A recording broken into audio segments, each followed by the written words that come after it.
Welcome to the Emphasis podcast, where we explore what it really takes to transform Europe's food and farming systems. In this first episode, we start with a simple but uncomfortable question. If everyone talks about sustainable agriculture, why do farming transformations so often fail or move painfully slowly? Farmers across Europe face a web of lock-ins, which are economic pressures, market rules, regulations, cultural expectations, that can keep them stuck in unsustainable pathways, even when they want to change.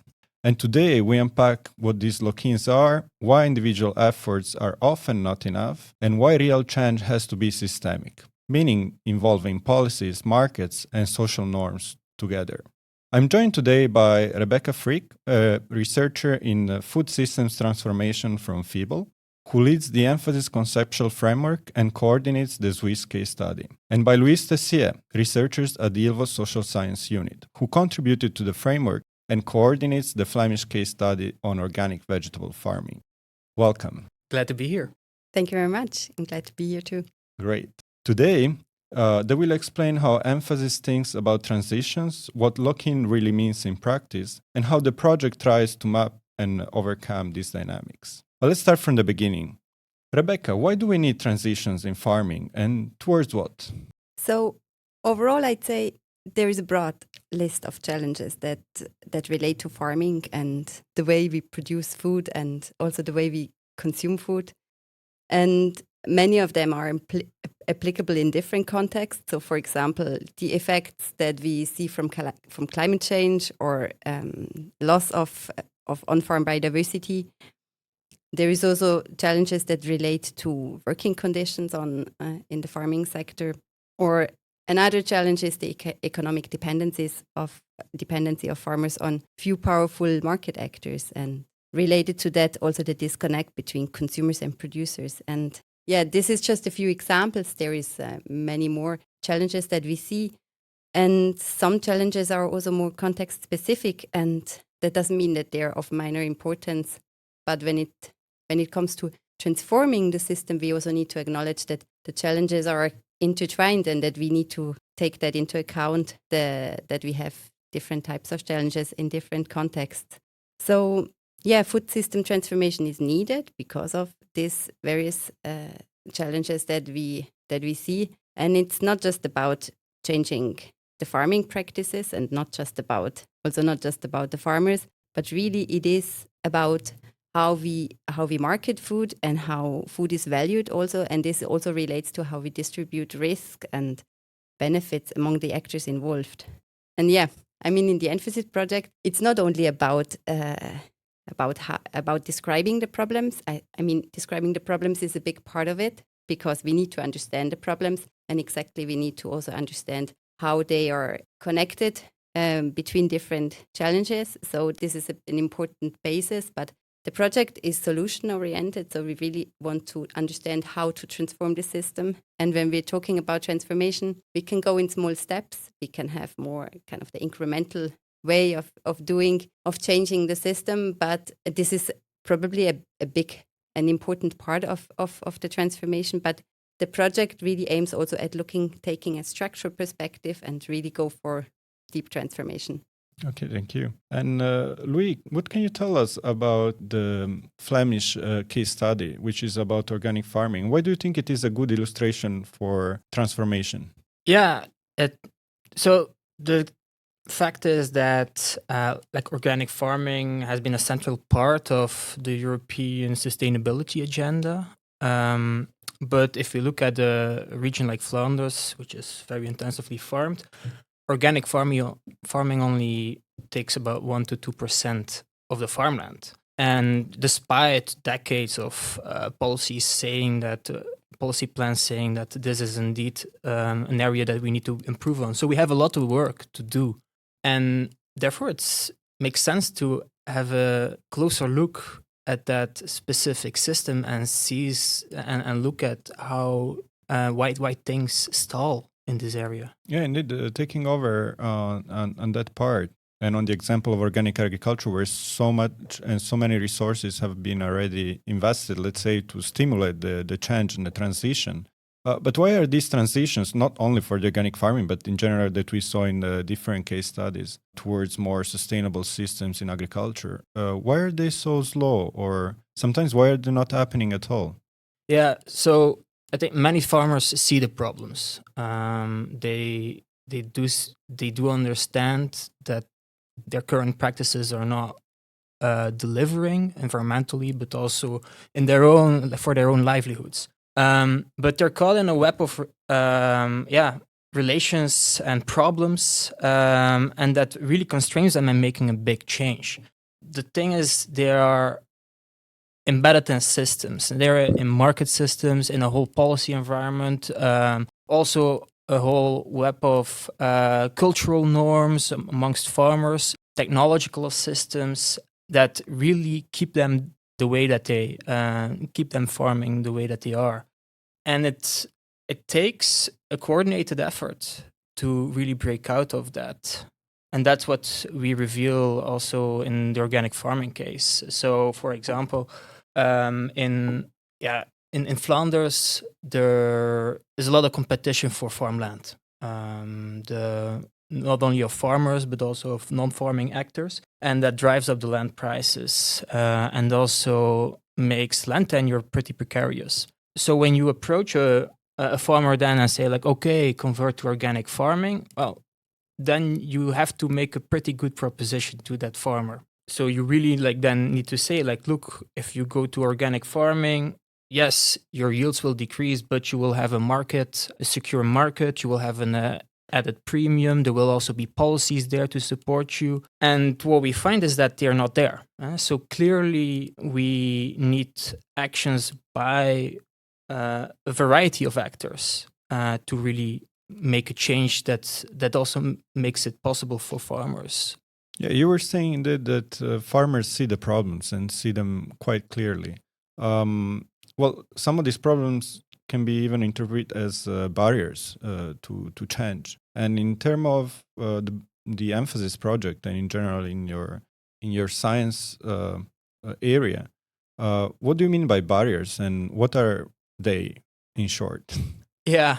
So in the emphasis project, we distinguish between two types of barriers. We have behavioral factors or behavioral barriers, and they relate more to like the social psychological factors like attitudes, goals that people have, but also knowledge and certain risk perceptions and so on. And these can differ from individual to individual.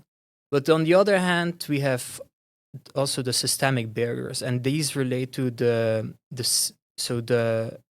systems that actually create a situation that farmers find themselves in and then have to perceive and that motivate, constrain, or enable them to make certain choices. And there we're talking about a market system, like I've just said, about the markets, the land market in Flanders, but equally a knowledge and innovation system where particular technologies are being provided to farmers and not others. A certain policy environment that just steers them in a different direction. And those we would call systemic factors, in particular because it is also the farmers and other actors that partake in those systems and create a dynamic that leads to a certain type of path dependence. Yeah, and indeed, when we understand that these barriers are systemic, let's say, well, the next question that comes to mind is, are then farmer-level interventions enough? Because a lot of policies and projects focus on changing farmer behavior, implementing training, nudges, payments, and so on. But are these interventions at farmer level enough to speed up transitions and overcome these barriers? Rebecca, what do you think about this?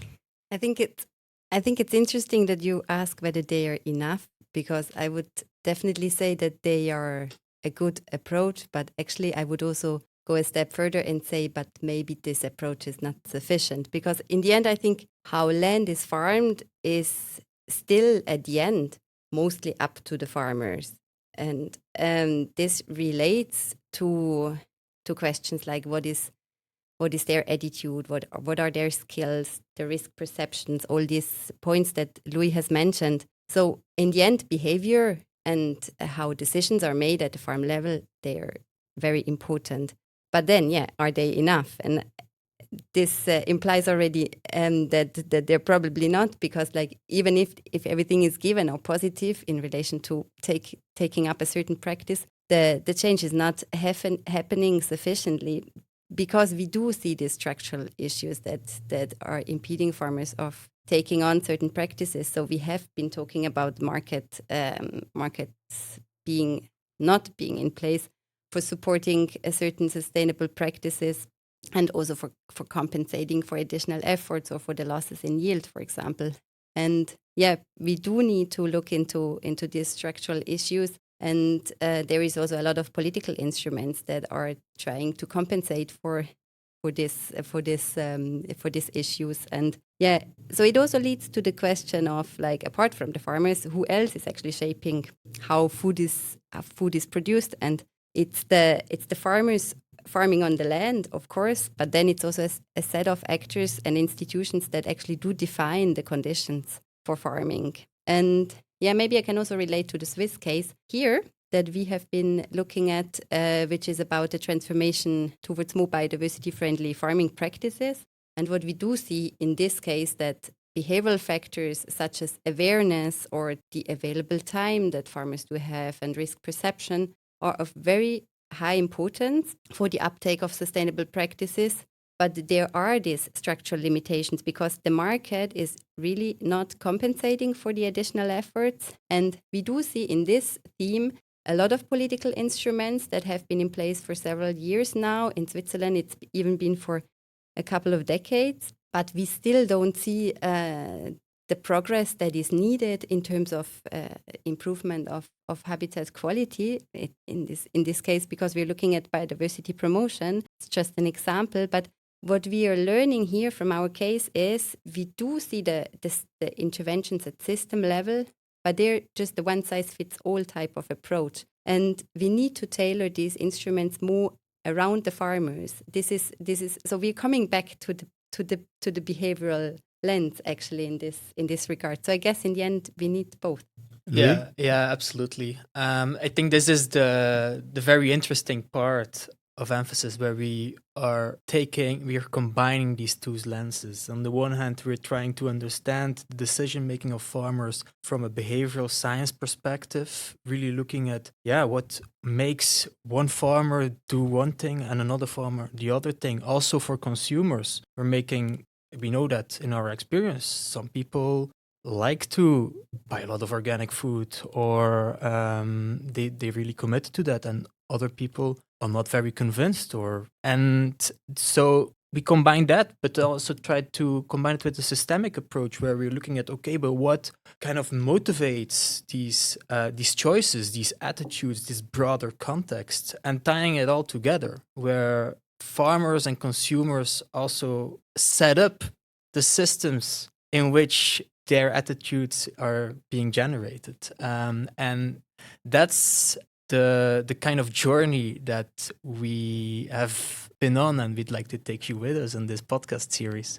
Yes, and we will definitely drive you through the challenges of such an ambitious project. And I just want to come back to a term that you used before. You said systemic limitations. When we read what emphasis is about, it's a lot about addressing lock-ins that hamper, let's say, the agriculture systems to move towards more sustainable practices. Are these systemic limitations the same as lock-ins, or what is the difference? So as soon as a set of barriers is coming, as soon as we're looking at a set of barriers and they're kind of connected and intertwined, and they're so like deeply rooted in the system, then in such cases I would speak of lock-in. So for example, if we're looking at the Swiss case, where we look at the promotion of biodiversity,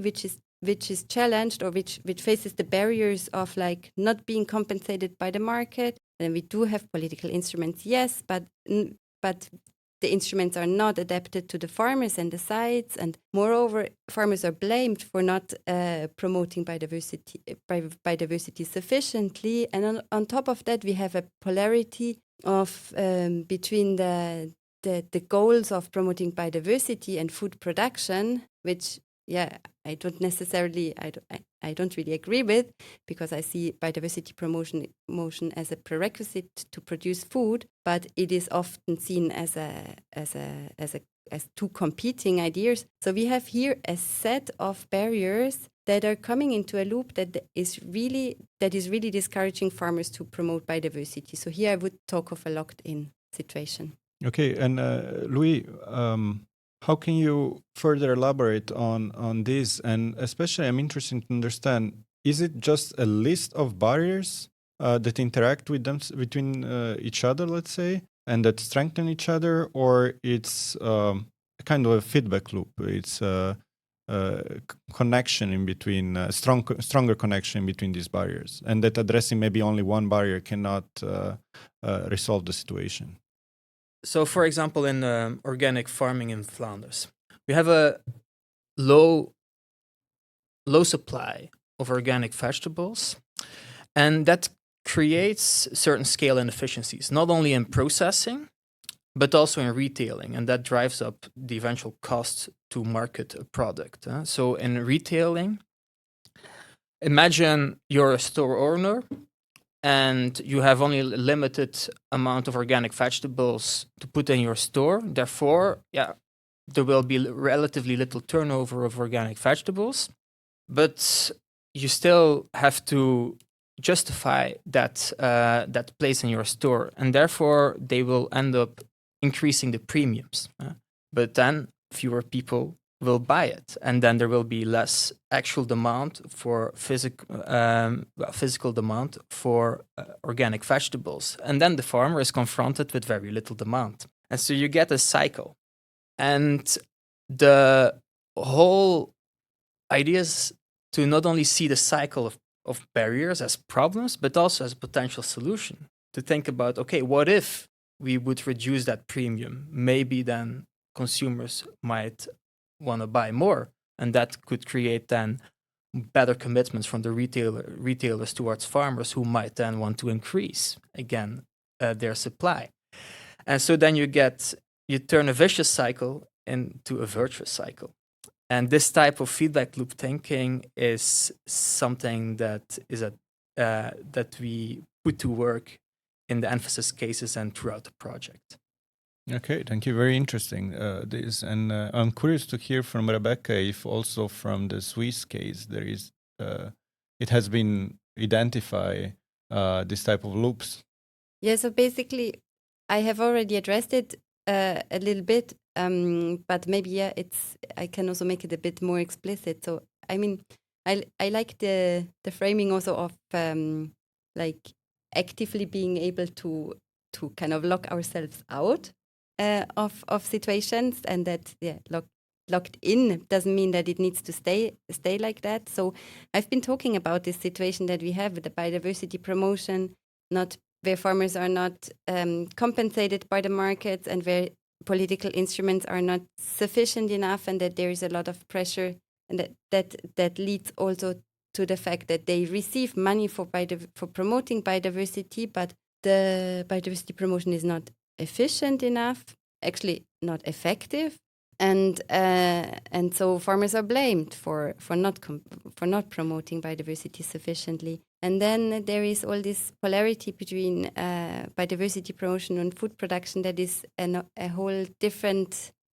story coming on top. And so how to lock ourselves out of this situation? And we're looking at an idea of which is giving farmers more freedom and flexibility in choosing the measures, so also giving them the possibility to adapt the biodiversity promotion to their land, to their location, also in terms of what types of habitats they can actually be found on the farms, but also adapting it to their type of producing and also to their own knowledge. And what we're looking at is actually results-based biodiversity promotion, which is about giving farmers money for actually achieving certain biodiversity results rather than for implementing predefined measures. So in the end, farmers have more flexibility and freedom, and they feel also more respected. So that is a big issue that we have been discovering. But at the same time, this kind of system needs a lot, like farmers need a lot of support. So this is where we're coming back to the combination of systemic and behavioral interventions, where we do need to have a system in place that compensates for these market deficiencies, but we also need to give the farmers support in this case, because there is just also a high level of risk that they take with taking up the results-based approach, because there is the risk of actually having deterioration of biodiversity on their lands, which would lead to a decrease in biodiversity payments. So the advisory services are very important in this case. So yeah, I think we have found a mix of interventions here that could potentially work and leading us out of this locked-in situation. Okay, nice. And I mean, here it's only 2 case studies out of the 10 that are present at the Emphasis project. I believe that we could talk about this for at least another hour or so, and we would always find content to discuss. But somebody that may be interested in reading more about the work done by your group, maybe also in the different case studies, where could they read about this? Do you have some documents, some deliverable on the website, or you have released some scientific articles? So we find a lot of material on the Emphasis website. So for example, we have the deliverable on the conceptual framework, where we also introduce this concept that we've been talking about today. Recently, we also published one article, which should soon also be linked to the Emphasis website, I guess. And then talking about the case studies, I'm handing over to Louis to talk about the theories of change that we have developed in the project. Yeah, that's work in progress, I'd say. I'm just about finished with a manuscript on the Flemish case study. So really talking about all these interlocking mechanisms, but also the potential, creating kind of a reinforcing dynamic. But that's for the coming months. And indeed, we have considerable work done comparing the different cases and all the wonderful work that the case study coordinators have put in, bringing stakeholders together to really identify those strategies that could be effective in making some real impact and change for farmers and food system actors alike. Yeah, thank you for this. I think it can be very interesting for our listeners to understand also what is coming next and where they may find more in-depth information. And being this only the first episode, I think we also released several teasers for the next episodes and in general for what is to come for the Emphasis project. I would like to conclude this episode with one very specific question. So if each of you had to summarize why farming transformations often fail in one sentence, what could you say? Rebecca first. So I guess transformations fail because we expect individual farmers to change inside a system that still rewards unsustainable practices. And if we go for systemic interventions, they often also do fail because of the one-size-fits-all approach. So, and because they are not adaptable to the farmers. So in the end, I think it's key to bring those two perspectives together. Thank you. Louis? Why farming systems fail to transition? I think this systems approach is really important here. Understanding that actors are in different positions and therefore end up reproducing the system that you're stuck in, and it takes an understanding, a systemic understanding, but also a recognition that you need other actors and work together to change those relations and change those dynamics. And that's quite a mission, but that's what we have been doing. Yeah. Thank you again, Rebecca and Louis, for joining me today. It was very interesting and only a first step into a new path. Thank you very much. Thank you for having us.